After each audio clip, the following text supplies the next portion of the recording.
We're gonna wing it around. We're gonna wing it around the yard. Wing it around. Oh, yeah. 3, 2, 1. Welcome in. We're winging it around the yard here. Husker Extra podcast.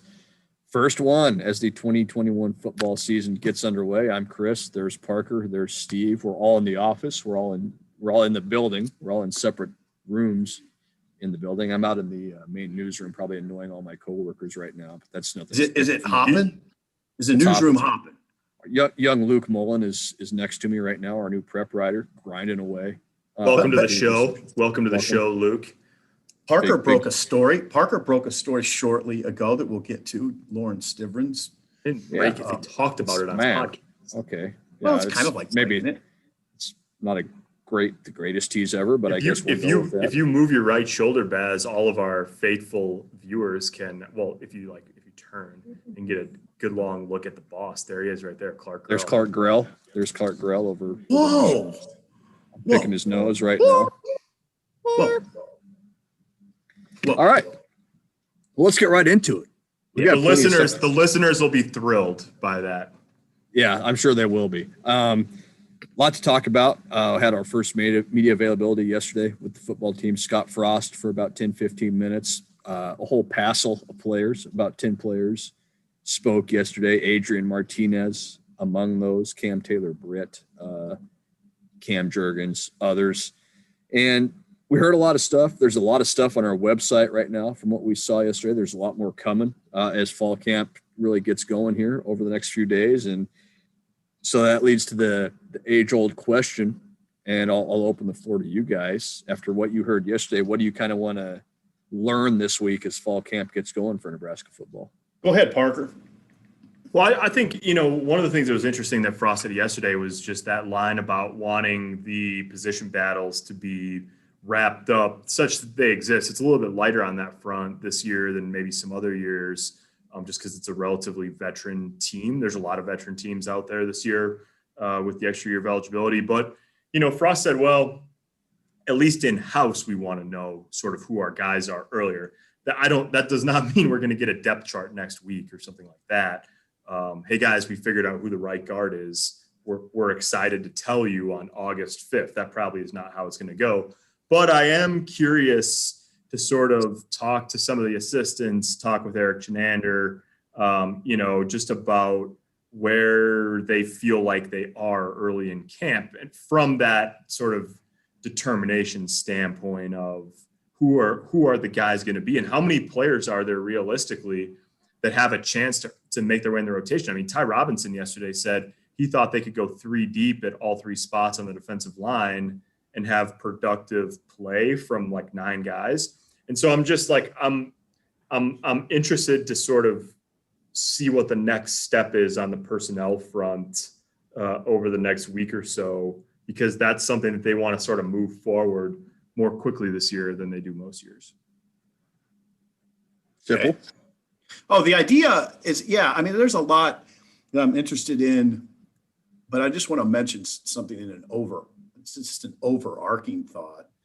It was really apparent that they've, like what Parker's saying, suggests that they're pretty settled in. I mean, they have veteran players now. There's not a lot of questions going into camp. There's always some, but they can get them resolved pretty quickly and then lock in pretty hard on Illinois. That seems like a great advantage. It seems like a great advantage to have a staff in its 4th year.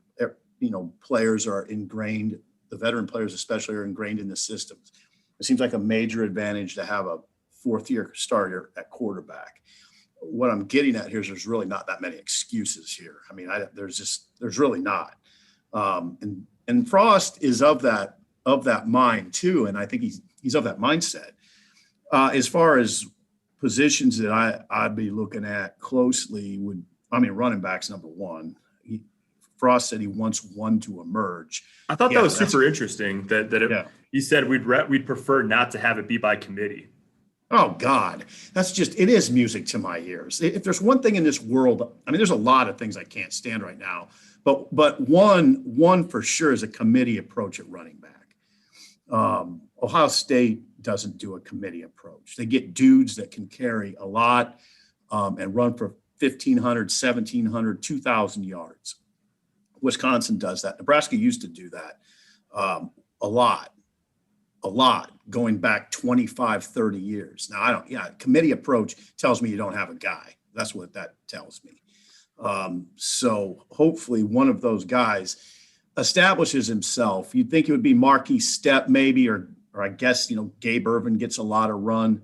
Maybe Sevion Morrison would surprise us, but it would be good to see somebody step forward. And that would be one big thing I'm looking for. Baz. How about the big boy? Marquis Stepp? Oh, yeah, that would be cool too. I mean, he's got to prove himself as an every down back. I think that's what there is. On a personal note, I did run on the Amos P. Godby track, where he's from in Tallahassee. It's a blue track. It was really cool. How fast did you run on it? What? Not How fast. Did you run? Not fast? It was really hot. You grinded through, though. You're a grinder. I'm 55 years old. I'm not. You are 55. You're 55. Were there indentations in the track where Jaquez Yant had been running before he came? No, but there was a huge tractor tire on the football field. Did you go flip that thing? I did a few times. Yeah, let's go. Got that shirt off and started flipping a tire. No, around. my shirt was on. No, did they have any pavers for you to do presses with? No, I don't even know what pavers are, Parker. This was Sipple out in the infield with a paver. Yeah, that's where Travis Fisher went to school too. All right, Baz, what are you looking for? Probably a lot of the same stuff you guys are, the running backs, what emerges there, what does that look like? But it's now this is the easy answer, but it's Adrian, right? Like it has to be. Like how much have we heard about him? He's slimmed down, he's playing with nothing to lose, but yet playing with a lot to prove if you listen to him yesterday. So just obviously he's the guy and it's been made clear he's the guy, but what does that look like? He's been the guy for 3 years now.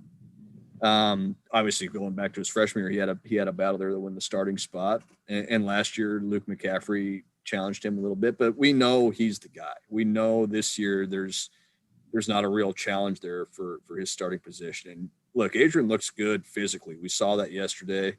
He seemed really at ease during his podium session when he met with us yesterday. So I want to see what that looks like, on the field, because that's a guy that obviously is critically important to anything Nebraska wants to do this year from a wins and losses standpoint. So I want to see that picture. We got a small window into it in the spring game and got a little bit of it, but what does that look like now that it's here and it's real and he's the guy and we're a month away from a game?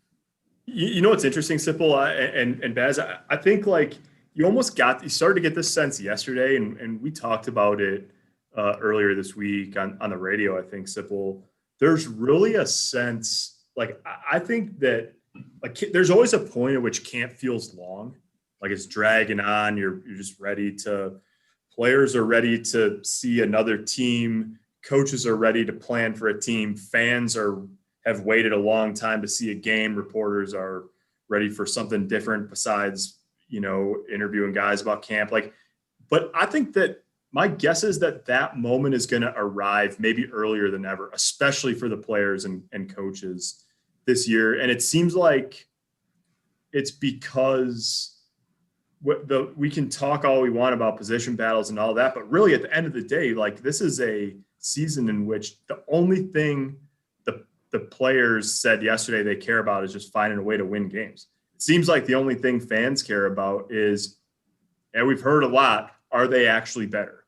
Have they actually made improvements? Are they actually going to be more detailed?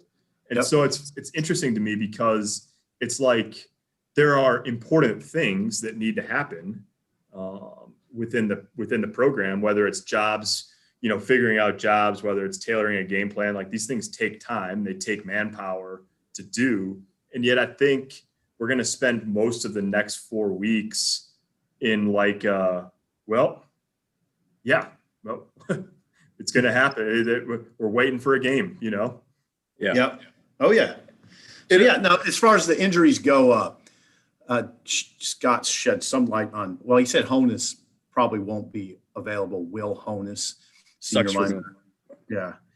But he did say Thomas Fedoni might be available later in season. He said that stuff in Indy last week too. Then we kind of went over it again. Marquise Stepp won't be 100% to start camp, which is something to really watch. How far away, it's not like we can tell, but how far away, because we don't see practice very often, how far away from 100% is he, and how quickly can he get to 100% if he can get to 100%. So those are some things to watch. And Brett, breaking news. Can we play a breaking news siren? Do you have such a thing? Nebraska just picked up a verbal commitment from Valen Erickson, the offensive lineman from Chicago. Wow, you got to duck out. I am not. I'm going to duck out here in a minute. Zoom is telling me I can't even minimize this since I'm the meeting host. But I think why don't you guys talk about Adrian? I'm going to stay on, but I'm going to mute myself here so that I can start the process. It out. Nice work. Hey, give us a quick rundown on Valen Erickson.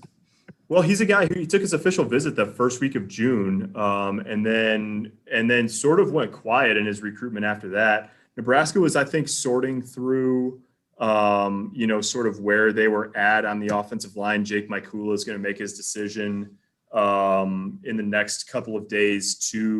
He took an official visit. He's probably a Stanford lean, which sort of, I think, put Valen Erickson as the, not that I'm not sure if he had the green light, before that or not, but Nebraska is not going to take very many offensive linemen in this class. He really came onto the scene kind of late in the process, like a lot of kids in the COVID year, but Illinois didn't play its football season until this spring. And so he was so the wonders of live technology. Baz just came into the room here, the conference room, to tell me that the feed had froze. So this will be an interesting podcast when it gets recorded or when it gets published. How much did you hear about my rambling about Valen Erickson? We didn't hear much about Valen Erickson, the offensive line recruit. Where's he from? Yeah, he's from Chicago, and he sort of came onto the recruiting scene late because Illinois didn't play their season until this spring. So he picked up offers this spring. He took an official visit to Nebraska the first weekend of June.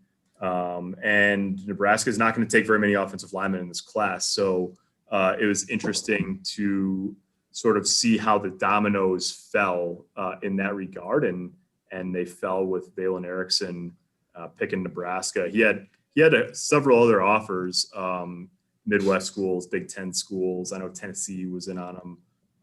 So a guy whose recruitment really took off this spring, and now he's Nebraska's lone offensive lineman for the 2022 class at the moment. All right, we're going to let Parker go so we can get that typed up and get it on the website for all of you people to consume. We're going to, Sipple and I will keep this baby going. Let's just move on. Let's just keep on moving, Sip. I mentioned earlier, Adrian Are we going to talk Adrian, or do you want to talk about? Okay, no, I want to hear your thoughts on Adrian, because you were enamored with Adrian Martinez yesterday.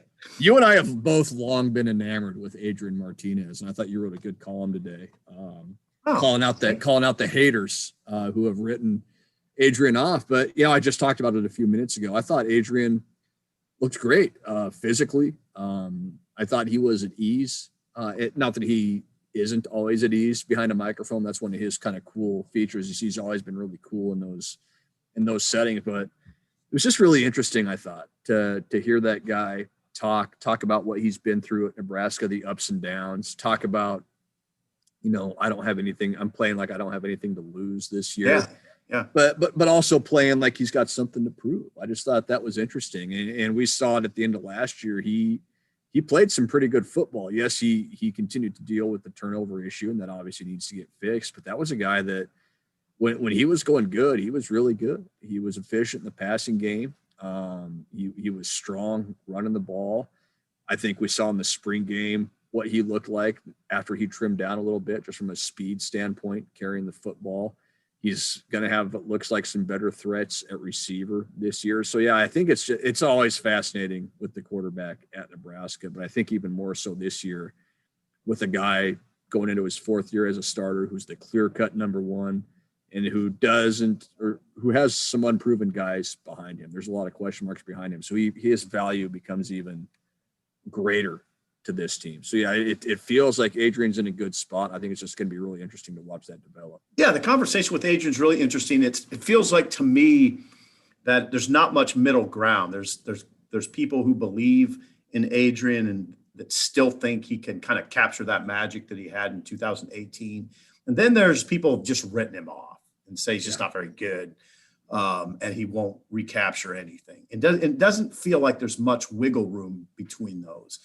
I mean, you touched on some things, some reasons why I think that you could see Adrian sort of make this comeback story. I do think now the receivers are unproven. A lot of the receivers are unproven. Yes. And we're talking at this level anyway. Samori Toure is proven at the FCS level. Omar Manning's proven at the junior college level. Oliver Martin is somewhat proven. Xavier Betts had 12 catches last year. He's got two really good tight ends that are experienced. And I think all that will help Adrian, as well as an offensive line that could be pretty good. But Adrian himself, Baz, I mean, what I say about him, he's one of the 5 best football players on the team. Oh, absolutely. Yeah. Yeah. In the way he's the best run. He runs the ball better than anybody on the team. So I think you might be looking at something here. He's got to look at his downfield accuracy wasn't good. The stats, the advanced metrics bear it out. Your eyeballs bear it out. But yeah, I think he could be headed for a big season. I do. I firmly believe that. I agree with you, Sip. There's some things to sort out. The deep throws certainly is one of them. Obviously, the turnovers, and we talk about that ad nauseum. The decision making that maybe leads to a lot of those turnovers or busted plays or what have you.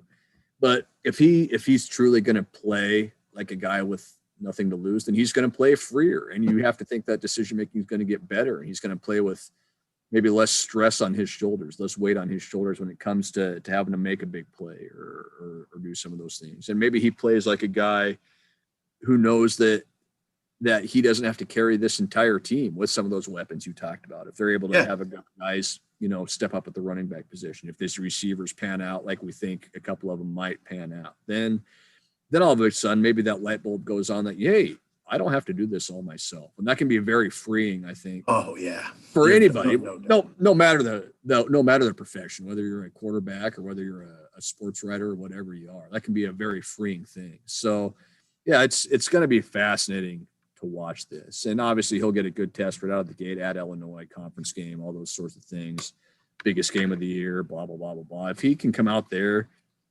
and, set the tone, have a solid game, keep the mistakes to a minimum, lead Nebraska to a win, then maybe I think you're right, Sip. I think he's setting himself up for a really big year. Yeah. And no, I'm not, I think with a guy like Adrian, he's capable of, if he scuffles a little bit against Illinois, I don't think you write him off. I mean, he's a veteran player who's capable of rebounding. He's shown it. Look what happened last year.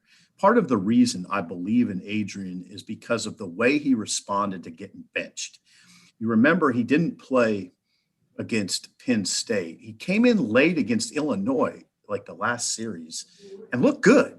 That's when I was kind of like, okay, Adrian's a dude. I mean, the guy comes in a mop-up role and comes in firing, looks good, and then comes back and, like you said earlier, finishes the season strong. And statistically he was strong, except for the fumble issue, turnover issue, I guess. So yeah, we'll see what that picture looks like. And we'll just see what the whole thing looks like. We'll get a better idea. They started practice today.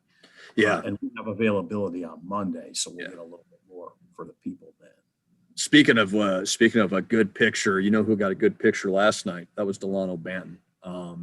The former Nebraska basketball guard, drafted 46th overall by the Toronto Raptors, the hometown franchise, and a history-making pick, as Dalano was the first Canadian ever taken in the draft by the Raptors, which I thought was a pretty cool deal, and we were like everybody else when he announced he was going to stay in the draft. I think we all kind of wondered what the thought process was there. Was he hearing something from some teams? Did he have a promise? Those sorts of things. And And clearly he maybe knew something that the rest of us didn't, because he was a top 50 pick in the NBA draft, which is a phenomenal accomplishment, a massive accomplishment. And you consider just some of the talent in this draft, some of the talent in the Big Ten. Dalano Banton was picked ahead of Luka Garza, a consensus. That's amazing. It's an amazing, he's right there in the same kind of area as an Io DeSumnu and some players like that. It speaks to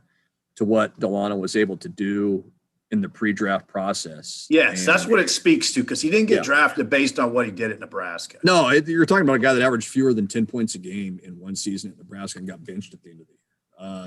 Came off the bench the last 5 games of the year. Wasn't good. He was the guy that maybe struggled more than anybody after the COVID pause. It really affected him, and you could see that. So, yeah, it's a cool story. And it started, let's not forget, he didn't get an invite to the NBA draft combine.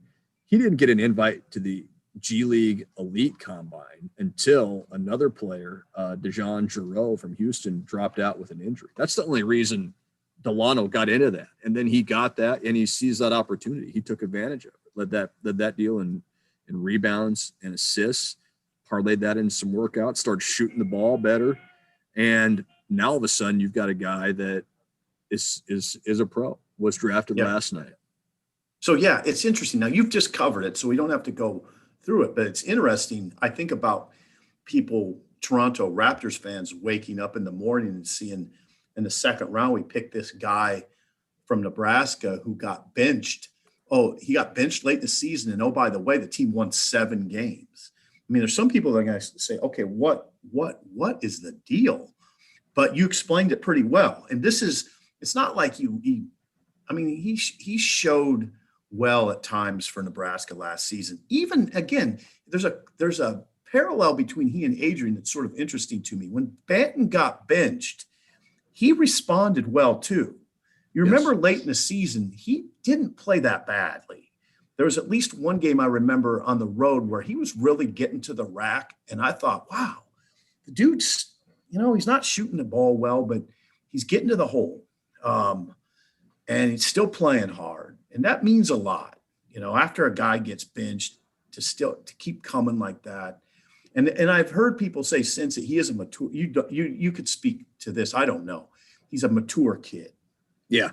Yeah. Very, very mature. You talk to him and it's clear. The guy's been around a while. He understands the college game, and you're right. Like, put what he did last year in the context of that season. They won 7 games.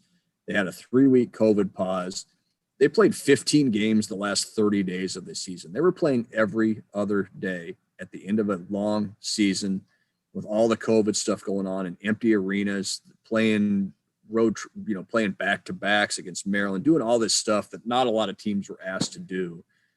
And all of a sudden he's on the bench, and it would have been easy to shut down at that point. And a lot of people maybe would, but he didn't. He was, even when he was on the sideline, he was a leader on the sideline. He was encouraging his guys. He wasn't pouting, sulking, at least publicly he wasn't. And he did what he could when he got in the game. And that's a credit to Dalano and his mentality and his intestinal fortitude to keep that going. And now, like we said, it's paid off, and what a cool moment for him, being a Toronto kid, growing up in the Rexdale neighborhood of Toronto. That's the reason he wore number 45. That was the bus route that ran through his neighborhood in Toronto. That was the number of it. So we'll see what it looks like. Nobody here is saying he's going to be in the NBA this coming season, but he's got a shot. He's got a shot. And if he can develop a consistent jumper, that's a guy that can stick at the top level for a long time.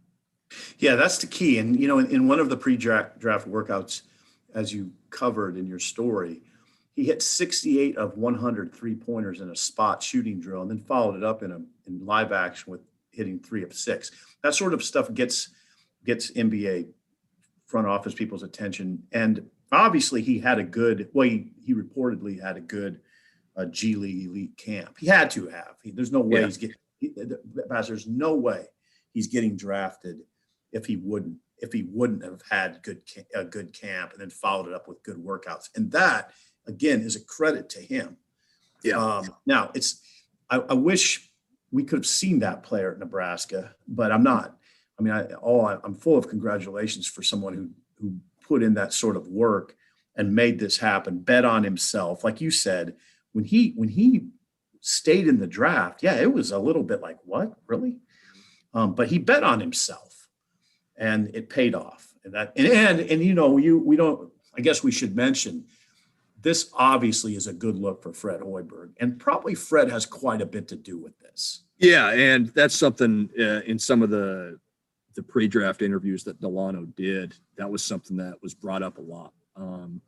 A lot of the stuff he was asked to do at some of these workouts was a lot of stuff Nebraska does in practice as far as drills and stuff like that. And Dalano said it. I played for an NBA coach and an NBA system, and it prepared me for those workouts. I didn't go into those with a lot of unfamiliarity. He knew what to expect, and certainly that helped him too. And you're right. All Fred Hoiberg and Matt Abdelmassih have to do is take that clip from Dalano and show it to any recruit they bring on campus and say, see, we did it with him, and we can got a guy drafted. Now Nebraska has 2 drafted players in the last 3 years. Isaiah Roby in 2019 was drafted 45th, I think. Yes.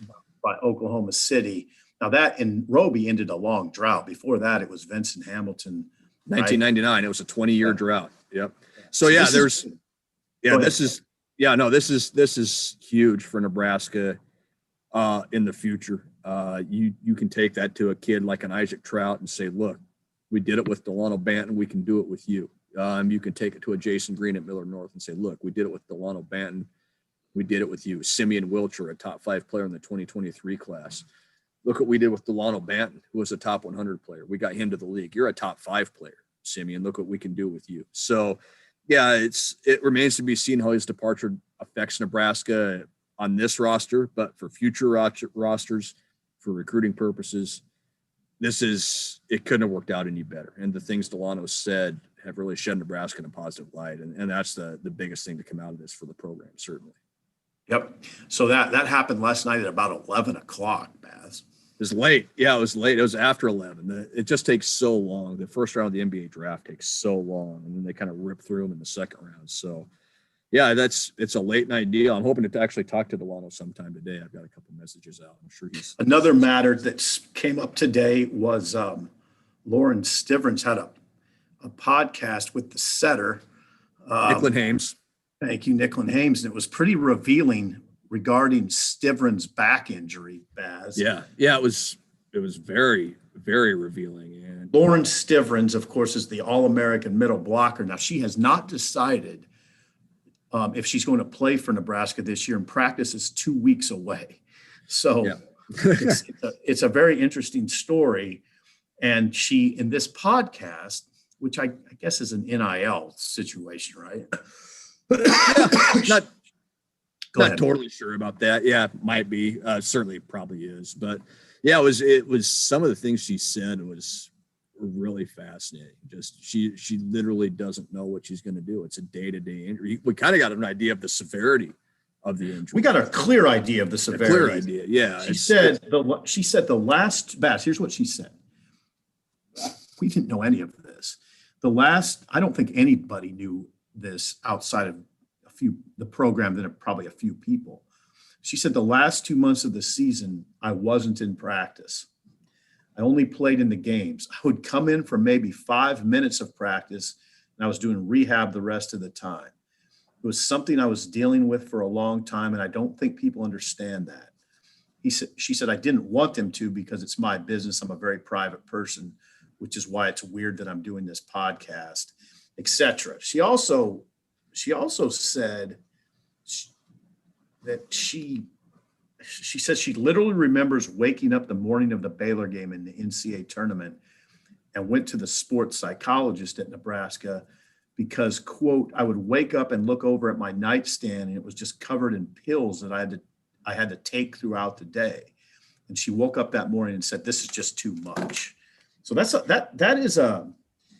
a revealing comment, and it's something that athletes all over the world, I mean, they don't deal with serious back injuries all the time, but that's it. I don't know, as fans, maybe we don't think about that all the time. You know? Yeah.